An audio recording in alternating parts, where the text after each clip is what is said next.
ลองเฮาเตแตบตัดเอาหังก้อยไหนเสเป็นคอคันปากปุ่นตาวันนางยิ่งลุมผ่าปี2012ไหนเมื่อวันที่8เดือนมาคม2012วันนางยิ่งลุมผ่าปีไหนอยู่ที่มูลนิธิแมปเขาออนโหน้ำนาเสป้าเสมซุ่มนางยิ่งหลายๆซุ่มมาเข้าโฮมกันสัดขึ้นวันนางยิ่งลุมผ่าที่ปักตูตาแป้เวงเก้งใหม่มีก้นมาเข้าโฮมนับโหปาก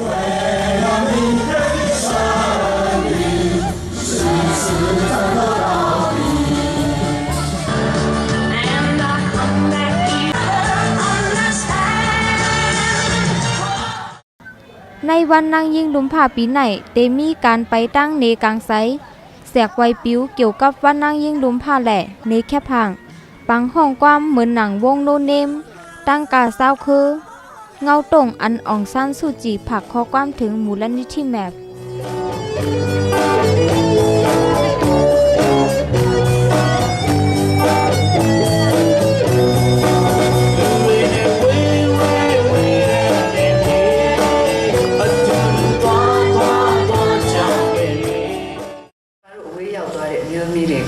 စကားပါဝင်ရတဲ့အတွက်အင်တာမဝမ်းမြောက်ဝန်တာနဲ့ချစ်ချင်းနာနာနဲ့ရှိရပါတယ်။ကျမတို့ဒီပါရောက်သွားတဲ့မျိုးမင်းများဟာဒုက္ခမျိုးမျိုးကိုရင်ဆိုင်နေရတယ်ဆိုတာလည်းသိပါတယ်။ဒုက္ခတွေဖြစ်နေပဲဖြစ်ဖြစ်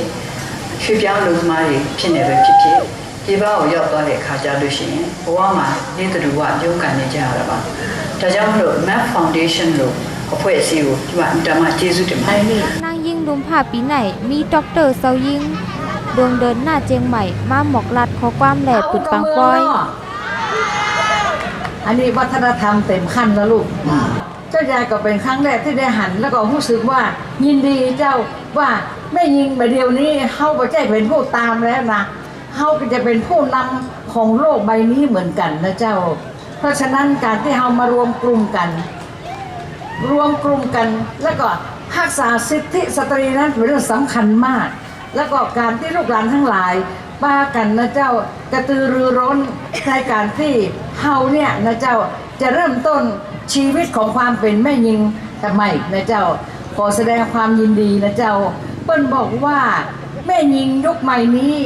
มีความคิดก้าวหน้าแล้วก็ทันสมัยแล้วก็สร้างสมภูมิปัญญานะเจ้าย้อนคือแม่ยิ่งเท่าอะไรสิทธิ์เป็นก้นจ้ายหน่อยค่ะเนาะให้สิทธิ์ที่เป็นก้นจ้ายมาแล้วเนี่ยความแห้งของแม่ยิ่งเสียงของแม่ยิ่งเนี่ยมันนะค่ะเนาะเพราะว่านางของซันซูจีเปิ้นไรเข้ากันในสภาเนี่ยเพราะอะไรตั้งรถแล้วมันก็ตั้งอิสรภาพเป็นแม่ยิ่งเนี่ยคืออย่าไปแจกแพ้นะคะเนาะกล้วยว่าคือตัวถึงบ้าเจ้าคือไตอย่างมาเจ้าคืออย่างก็ยาคือตัวเพ่งเป้งกันนะคะ So tonight here we have women from Thailand ในวันนางยิ่งลุมผ่าปีไหนไลมีคอปืนเผาคอตุกย้อนเมื่อนางยิ่งหลูไลมีสุนไหลออกเสียงแหลกเข้าโฮมแทบตัดในการเมืองแหล่ป้ายมักมีนางยิ่งในเมืองไทยอ่ำกาโฮมป้านางยิ่งในลุมฝาดถูกลีไลปองสร้างนาเฮิรนในการปกป้องหมู่บ้านแหล่นางยิ่งกูก่อยุ่มยำว่าเฮามีนำกัดแหล่มีสุนไหลสุนเป็นเพ่งเป้งกันนางยิ่งถูกลีมีสุนโฮมแหล่เหตุการณ์ในลงปองซึ่งแทบตัดในการปกป้องวันเมืองมาไลนำเสเก่านางยิงกูก่อโหลไลมีลองรถแล้วตอนตาเลิกหน้าการเศร้าเก่าแหละมีศูนย์ไลแทบตัดในการเตนาเฮิรนများတဲ့ထိန်းချုပ်မှုများလည်းမရှိတဲ့တော့ပါဘူးကျမတို့အနေနဲ့မိမိတို့နဲ့သက်ဆိုင်တဲ့ကန့်တန့်ချက်အနောက်အဖွဲ့နဲ့ခန္ဓာကိုယ်ပိုင်းဆိုင်ရာအနောက်အဖွဲ့မှလွတ်မြောက်ဖို့အချိန်တန်ပါပြီให้เขาให้นางยิงเขาไล่ลองทำเต็มที่ผ่านมาในเมืองในนอกเมืองเสมาในเมืองเสมาแล้วก็ให้สร้างโอกาสให้ตัวเองในการที่จะเข้ามาให้ลดย้อนกว่าในข้าวเช้าค่ะด้านสิทธิผู้หญิงเนี่ยค่ะมันมีอะไรเปลี่ยนแปลงไหมคะบ้างนี้ผู้หญิงได้กำหนดนโยบายหรือยังค่ะเนาะในสัตว์ของพี่น้องได้ว่าจะเปลี่ยนแปลงได้ข้อมูลมาแล้วชื่อซึ่งมันได้ก็แลกว่ามีการที่ลองแรงๆในเมืองเขาเยาว์เซนตาก็ตอนต่างๆเขาค่ะตอนต่างๆคนเมืองเขาค่ะเด็กผู้จันๆนั่นแหละยังหันว่าตับซึ่งมาเขาก็ถอยไปเลยก็ไหนละหนักนี้แต่มีลองขึ้นอย่างแต่มีลองทำสิ่งที่แต่ในตับซึ่งมาเป็นประเด็นไปถอยออกเพราะเราก็ลองเห็นหายใจช่วยเหลือซึ่งกันและกัน เจ้านายค่ะในส่วนของการยึดประเด็นที่นั่นมีเกี่ยวกับการป้องกันนายยิงและเกี่ยวกับในฐานะที่เราเป็นผู้หญิงด้วยกันไม่ว่าจะเป็นนายยิงเลยมีลองขึ้นอย่างเจ้านายก็หลงเลยถ้าหากว่าเขาเข้ามาลองทางไทยเราไม่อยากให้ลองต้องมีเจ้านายลองไปทางเราอยากให้เขา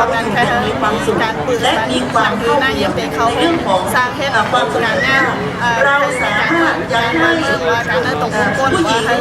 ไม่ว่ามาจากประเทศไหนๆเมื่อมาอยู่ในประเทศไทยแล้ว เป็นฮือเกาหลีตีอันไลออนกันซัดมาอยู่กูปีไหนหนังฮือเตลดย่อมลองกล้าขายดูลายนางยิ่งและลูกอ่อนในเสสั่งไลออนกันคัดใจใส่แห้งมาสัดเหตุวันคุกทบวันนางยิ่งลุมผ้าอยู่กูปี